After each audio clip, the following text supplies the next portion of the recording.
We have on a boulder of rocks not far from our house, on it is a diagram. It's called prophecy, so we call it Prophecy Rock. And it depicts emergence of Hopi from the third world. So we went through three worlds. This is the fourth one. And it is standing at the edge. We are standing at the edge of the fourth world, caused by the fact that we are now all traveling, not all, but the predominant population of races have embraced a materialistic path that has no heart. It's science and technology. And we are abandoning the spiritual path, which is the path of a person, of a farmer that we met, our ancestors met when they came from the third to the fourth world. His name was Muasau. You know, he is the guardian of the land, caretaker of Mother Earth. And on that prophecy rock, the material path ends abruptly. The spiritual path just keeps going. At the beginning of the fourth world, there's a picture of Muasau. And he is also standing at the end, basically meaning I am the first and I am the last. See, and he's still holding on to his corner. See, so there's hope. On Muasau's path, there's also 3 circles. 2 are complete.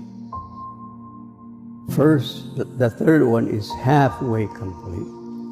They represent World War I, II, and the present world that we're now engaged in. So Muasau's path is now being disrupted by warfare that's going on. And now by global warming, that we, mankind, are creating. But in my belief, and I go back to water again,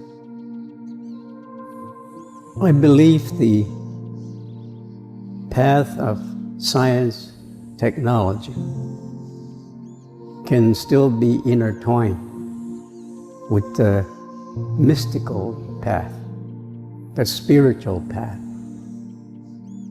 mythical path. I think they can be intertwined as they were intertwined from the beginning when science and mythology was intertwined. Then they separated. Now I think through water is the bridge that will bring us back together again. And I see a lot of hope in that, because we went through various stages of science, and now we have already going into another paradigm called quantum mechanics, quantum physics. That is what Hopi always taught. We are part of the hydraulic cycle. We are intertwined with nature. We are not separated. We are connected to every living thing, not just here on the planet, earthly planet, but down the bottom of the oceans, the cosmos, the universe.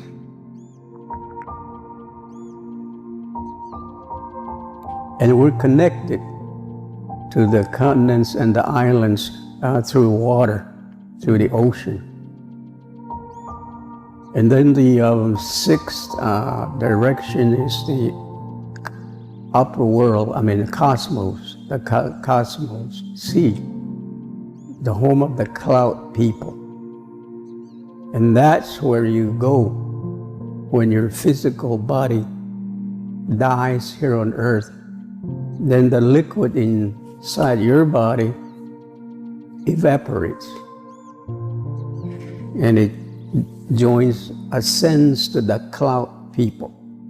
Okay? And there we rest, and we come back as rain, as snow, bringing water to nature, all types of animals and insects and living things. We replenish the lakes, the aquifers. We're on our journey back home to the sea. When we reach the sea, we then come back as rain, as clouds. And we keep repeating that cloud cycle. It never ends. It's eternal, because water is one element that's indestructible. It cannot be destroyed. It is a living spirit. It is our connection to the Creator, the Great Spirit. And so we are part of the hydraulic cycle, unlike Western science that says we're separated. And Hopi say, no, we are a very important part of that cycle.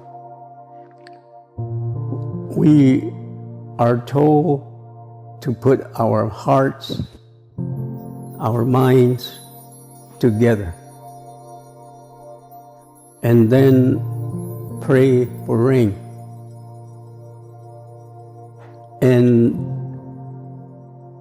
our prayers will vibrate, and the cloud people will hear it, and they'll come in gladness to bring water to our fields. So we do it through prayer. Been doing this for thousands of years. We believe water reacts to our energy, to our emotions, to our prayers. That's a fundamental Hopi belief. That that water is sacred, it is spiritual, it is powerful. And we've been surviving like this as a civilization for a long, long time.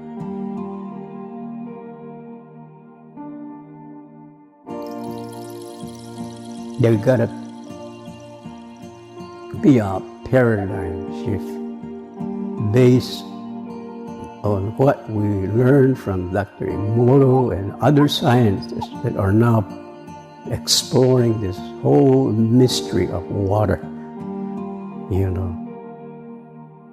So I think I'm hopeful. I'm one of those people that said, I think there's hope because we have these abilities, this power gifted to us by the Creator. And we need to use that, but use it in a right way. See, in a right way to sustain life, to bring harmony back to earth, to bring holiness back to earth, which is, I believe, the mission of mankind. But we're not using it that way.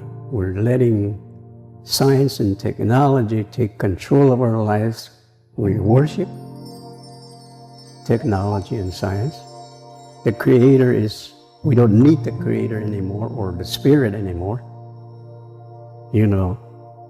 And that to me is where our society is still heading. And if we don't do something about it, together as one race, we've got to bring our hearts and minds together, and our intent of sending out our energies. You know, the intent would be to bring harmony, love back to earth. That should be the intent.